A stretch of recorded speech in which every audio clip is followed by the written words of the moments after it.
Η θησαυρή της Ματίλντα, της Jane Godwin, εικονογράφηση Anna Walker, από τις εκδόσεις Hell.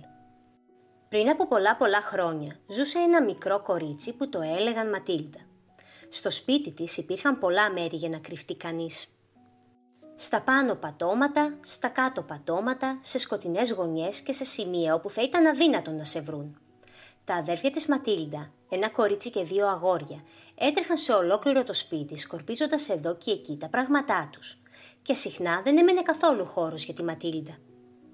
Η κρεβατοκάμαρα της Ματίλντα βρισκόταν στο ψηλότερο πάτωμα του σπιτιού και εκεί ψηλά στο δωμάτιό της η Ματίλντα ανακάλυψε μία κρυψώνα αποκλειστικά δική της και μέσα στην κρυψώνα αυτή, στο σκαλοπάτι, έβαλε το ξεχωριστό της βιβλίο με τις λίστες, την καλύτερη της ζωγραφιά ενός πουλιού, μια λία πέτρα που βρήκε δίπλα στη θάλασσα, μια ασημένια μπαλίτσα που είχε μέσα ένα μικροσκοπικό κουδουνάκι, ριγωτές καραμέλες, ένα γράμμα που δεν παρέδωσε ποτέ και 4 μικρές ξύλινες κούκλες.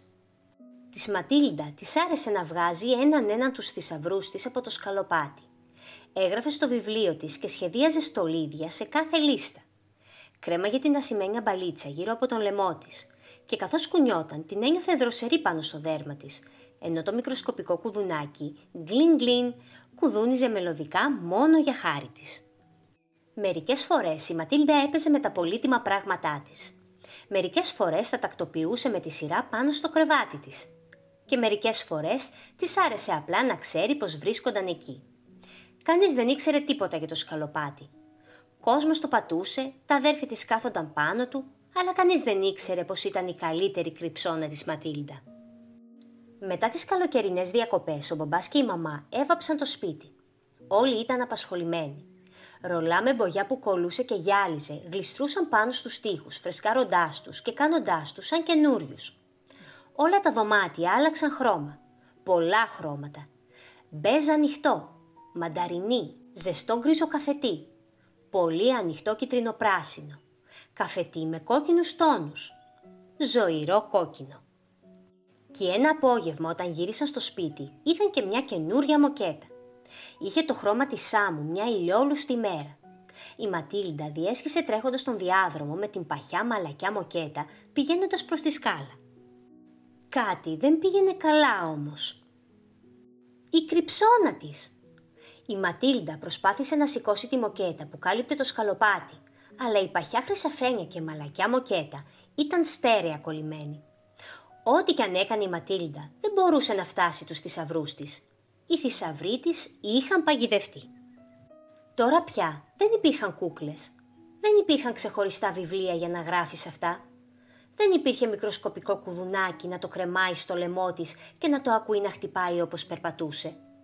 Η Ματίλντα λαχταρούσε να νιώσει τη λία πέτρα, να διαβάσει το πολύτιμο γράμμα, να ψιθυρίσει στις ξύλινες κούκλες που τις ένιωθε τόσο ζεστές και ζωντανές μέσα στα χέρια της. Την ώρα του δείπνου ο αδερφός της ρώτησε «Τι τρέχει με τη Ματίλντα?» Η Ματίλντα δεν είχε μιλήσει σε κανέναν για τους θησαυρούς της και τώρα δεν ήξερε πώς να τους το πει. Εκείνη τη νύχτα στο κρεβάτι της η Ματίλντα έφερε στο μυαλό της έναν τους θησαυρούς της. Προσπάθησε να θυμηθεί τα πάντα για αυτούς. Πώς μπορούσε να τους βγάλει μέσα από το σκαλοπάτι? Η Ματίλντα άνοιξε το παράθυρο. Οι τελευταίες σταγόνες του ασημένιου καλοκαιριού έπεσαν στην παλάμη της. Ο αέρας ήταν ακόμη ζεστός. Μεγάλη σκοτεινιά ανάμεσα στα αστέρια. Μερικές φορές η Ματίλντα ένιωθε πολύ μικρή μέσα στον κόσμο. Έκλεισε τα μάτια της.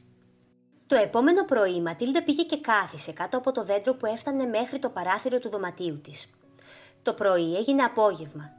Φύλλα παρασύρονταν από τον αέρα και έπεφταν κάτω. «Μου λείπετε», ψιθύρισε η Ματίλντα. Πέρασαν μέρες. Πέρασαν εβδομάδες. Η Ματίλντα μάζεψε και άλλα ξεχωριστά πράγματα και βρήκε καινούριο μέρος για να τα βάζει. Οι θησαυροί της παρέμεναν εκεί που τους είχε κρύψει, τόσο κοντά της, σιωπηλή, ακίνητη και ασφαλή στο σκοτάδι. Η Ματίλντα δεν ξέχασε ποτέ τους θησαυρούς στην κρυψώνα της στο σκαλοπάτι και μερικές φορές εκεί ψηλά στη σιγαλιά του δωματίου της νομίζει πως ακούει το μικροσκοπικό κουδουνάκι, γκλιν γκλιν, να κουδουνίζει μελωδικά μόνο για χάρη της. Ίσως οι θησαυροί της Ματίλντα να βρίσκονται εκεί μέχρι σήμερα. Τέλος!